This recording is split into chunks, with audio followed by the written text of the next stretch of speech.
La magie de Rhonda Byrne. Bonsoir à tous, c'est Cléa Isaac, je suis ravie de vous retrouver ce soir. Je vous retrouve en fait pour faire le débrief de ce mois avec, quasiment ce mois, 28 jours pour ce challenge de gratitude. Donc je vous en ai parlé un peu tout au long du mois et puis ce soir, j'avais envie de faire un débrief avec vous de ce que ça m'a apporté.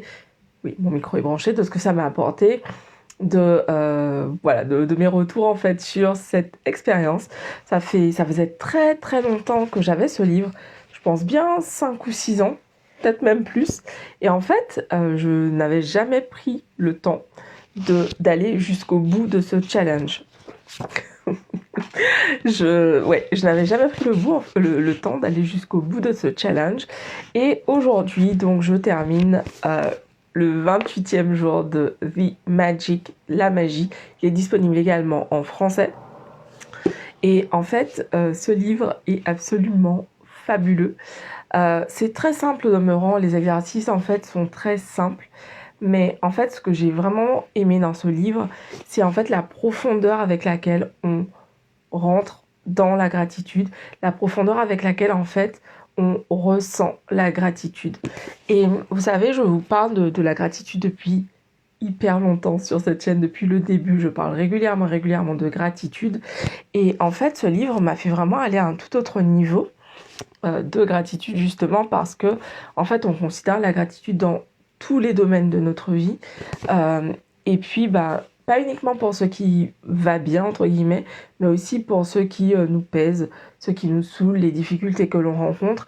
Et en fait, elle nous invite vraiment à avoir de la gratitude, même pour ces moments-là. Et ça, c'est vraiment quelque chose qui m'a beaucoup apporté, en fait, parce que ce mois-ci a été assez challengeant pour moi, à tous les niveaux d'ailleurs. Et en fait, c'était hyper intéressant de voir que même les journées où c'était compliqué, les journées où je pleurais, les journées où j'étais en mode putain mais ça va être compliqué, je vais pas y arriver. En fait, j'arrivais à trouver de la gratitude et beaucoup de gratitude au final pour ces moments compliqués parce qu'en fait, ils m'ont obligée à les regarder en fait en moi beaucoup plus profondément que ce que je n'avais fait jusqu'alors. Et ça, du coup, ça m'amène à un deuxième point par rapport à ce challenge. Donc, vous savez que j'écris, j'ai des journaux depuis très très longtemps. Donc j'écris, en fait, je tiens des journaux depuis que j'ai à peu près 14-15 ans. Et en fait, ça faisait quelque temps que j'écrivais beaucoup moins. Et le truc génial, c'est que tous les matins, donc avec ce challenge, elle t'invite à écrire 10 gratitudes, 10 choses pour lesquelles tu es reconnaissante, en fait, aujourd'hui. Et le fait d'avoir cette discipline d'écrire 10 gratitudes tous les jours, en fait, ça m'a vraiment fait reconnecter avec l'écriture, parce que du coup, j'écrivais mes gratitudes, et ensuite, j'enchaînais sur comment je me sens, ce sur quoi j'ai envie de travailler aujourd'hui. Et du coup, ça m'a vraiment remise dans cette dynamique d'écrire, de vraiment me concentrer sur ce que je ressens, comment je me sens, en fait, aujourd'hui, plutôt que de jumper dans ma journée, même si je prends le temps de dire mes affirmations, de faire mes prières vraiment régulièrement. Mais écrire, pour moi, c'est un tout autre niveau. C'est un autre niveau, en fait, de travail personnel, en fait, parce qu'on regarde. Genre, c'est comme si tu ouvres un sac et tu regardes ce qu'il y a dedans, en fait, et tu fais le tri. Et donc ça, pour moi, ça a été vraiment, vraiment un gros plus de ce challenge. Autre aspect, vraiment, j'ai pu développer encore plus ma discipline parce que pendant ces 28 jours, vraiment, il y a des jours, je me souviens d'une journée où j'étais, je sais pas quelle heure il était, j'avais pas encore fait mon challenge du jour et j'étais sortie et en rentrant, je sais pas, il devait être 6h du matin, j'étais KO, complètement KO, mais j'étais en mode putain, il faut que je fasse mon challenge absolument.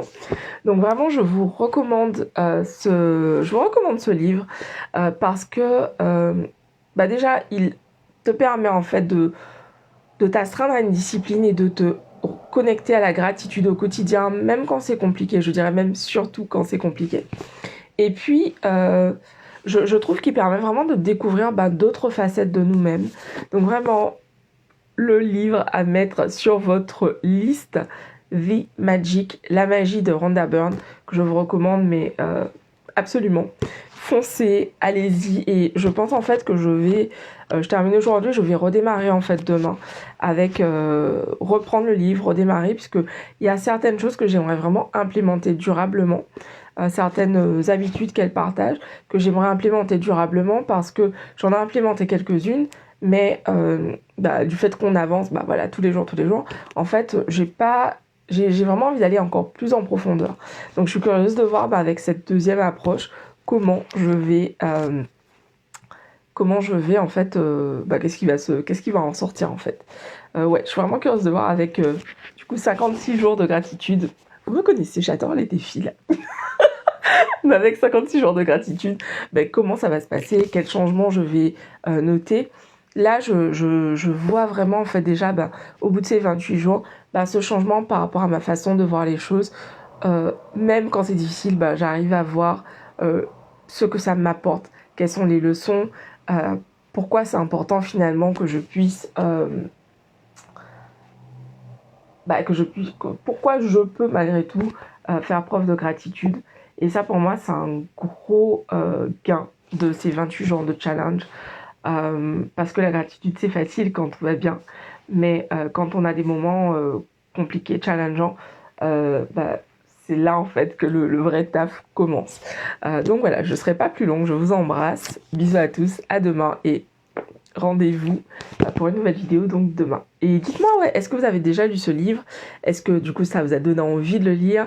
Est-ce que vous, la gratitude, c'est quelque chose auquel vous consacrez du temps régulièrement? Ou est-ce que vous avez plutôt tendance justement à voir le verre plutôt vide, à avoir l'impression que les choses ne vont pas aussi bien que vous le désiriez? Bon, je vous embrasse. À demain. Ciao.